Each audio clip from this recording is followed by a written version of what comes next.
Good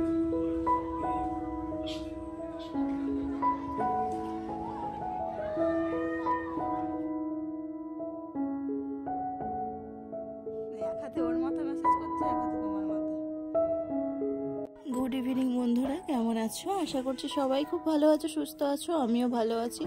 আমি মৌসুমি চলে এসেছি নতুন আরও একটা ভিডিও নিয়ে তোমাদের সঙ্গে একটু গল্প করতে। এখন ঘড়িতে বাজে বিকাল 3টে, আর এখন থেকে তোমাদেরকে সাথে নিয়ে আজকের ব্লগটা স্টার্ট করছি। আই হোপ তোমাদের খুব ভালো লাগবে, তো স্কিপ না করে পুরোটাই দেখতে থাকো। আজ হচ্ছে 22শে জানুয়ারি, অযোধ্যায় রামলালার প্রাণ প্রতিষ্ঠা দিবস। সেই উপলক্ষে বাড়িতে সকালবেলা পুজো দিয়েছিলাম লাড্ডু, চিড়ে, দই, বাতাসা এইসব দিয়ে। আর এখন একটু লুচি বানাচ্ছি। আর তোমাদের দাদাভাই আজকে বাড়িতে আসবে, তাই মিষ্টি নিয়ে আসবে বলেছিল।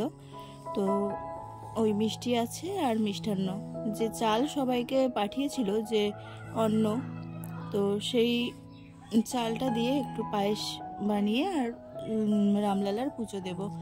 আর প্রদীপ বানাতে বলেছিল, তাই জন্য আমি 7টা প্রদীপ বানিয়ে নেব। তো যেহেতু আমাদের এখানে কাদা আছে, অভাব নেই কোনো কিছুরই, গ্রামের দিকে এটাই অনেকটা মানে কি বলবো, সেভ করে। মানে সব জিনিস হাতের ধারে থাকে, শুধু একটু জোগাড় করে আনতে পারলেই হয়। তো আমি সেই রকম ভালোভাবে প্রদীপ বানাতে পারি না, যেরকম পারি সেই রকমভাবেই করলাম। জানি না কেমন হয়েছে, কমেন্টে জানিও। তো বন্ধুরা, শুভ বিকাল, জয় শ্রীরাম, রাধে রাধে সবাইকে জানাই। আজকের দিনটা মানে সবাই যেন খুব স্মরণীয় হয়ে থাকে আমাদের জীবনে, আর সেটা হবেই মনে হচ্ছে। তো যাই হোক, চলো, আজকে হচ্ছে অযোধ্যায় শ্রীরামজির প্রাণ প্রতিষ্ঠা দিবস। তো সেই উপলক্ষে পুরো পৃথিবী আজ মেতে উঠেছে মানে শ্রীরামের মানে কি বলবো পুজোতে।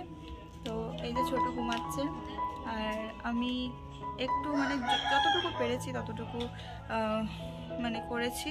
সকালবেলা সেবা দিয়েছিলাম, আবার বিকালবেলা তোমাদের দাদাভাই আসবে, মিষ্টি নিয়ে আসবে, আর দেখে আমি বাড়িতে এমনি লুচি বানিয়েছি। তো পুজো দেবো। তোমরা সঙ্গে থেকেও দেখতে থাকো আজকের ব্লগটা, আশা করছি ভালো লাগবে। তো জয় শ্রীরাম, রাধে। তোমাদের সঙ্গে ভিডিওটা শেয়ার করতে পারিনি, তাই ছবি তুলে রেখেছিলাম, তাই শেয়ার করলাম। তো এইভাবে সাজিয়েই পুজো দিয়েছিলাম। আর ছোট বিরক্ত করছিল বলে তাই আমি ফোনটা ওর কাছে দিয়েছিলাম, ও কার্টুন দেখছিল, আর ওদিকে আমি বই পড়ছিলাম। গীতা পড়েছি, রামলীলা পড়েছি, আর কৃষ্ণলীলা পড়েছি। আর এইদিকে যেখানে আমাদের মোড়ের মাথাতে পুজো হয়, দুর্গা পুজো, সেইখানে খিচুড়ি ভোগের আয়োজন করেছিল, আর রামজির ছবি দিয়ে মানে প্রতিষ্ঠা করেছিল। তাই ওখানে এসছি আমি আর তোমাদের দাদাভাই দুজনে খিচুড়ি খেতে। আর আমার খাওয়া হয়ে গেছে, ওই জন্য আমি ভিডিও করছিলাম। আর এই যে তোমাদের দাদাভাই এখন খাচ্ছে, আর মা, অয়ন আর জয় ওরা বাড়িতে আছে, ওদের জন্য খিচুড়ি প্রসাদ নিয়ে যাব। তো চলো, আজকের দিনটা তো আমাদের এইভাবেই কাটলো। আর কেমন লাগলো অবশ্যই কমেন্টে জানাবে। যদি ভালো লাগে অবশ্যই লাইক করে কমেন্ট করে জানাবে কেমন লেগেছে। আর আমার চ্যানেলটা এখনো যারা সাবস্ক্রাইব করনি তারা প্লিজ সাবস্ক্রাইব করে আমার পাশে থাকবে। 500 বছর পরে আবার রাম এলো ঘরে, সনাতন ধর্মের প্রতিটি ঘর আলোকিত করে। বাড়িতে এসে ছোট, অয়ন আর মা খিচুড়ি খেয়েছে, আর সবাই খেয়ে দিয়ে শুয়েও পড়েছি। আর আমি এখন সব কিছু মানে থালা বাসন মেজে গুছিয়ে গাছিয়ে আসলাম। আর ছোটু দেখো ওর বাবার সাথে কি করছে, ওর অত্যাচার শুরু হয়ে গেছে। ওর বাবা আসলে এইরকমই করতে থাকে। তো চলো, আজকের মতো এখানেই শেষ করলাম। ভালো থেকো সবাই, টাটা।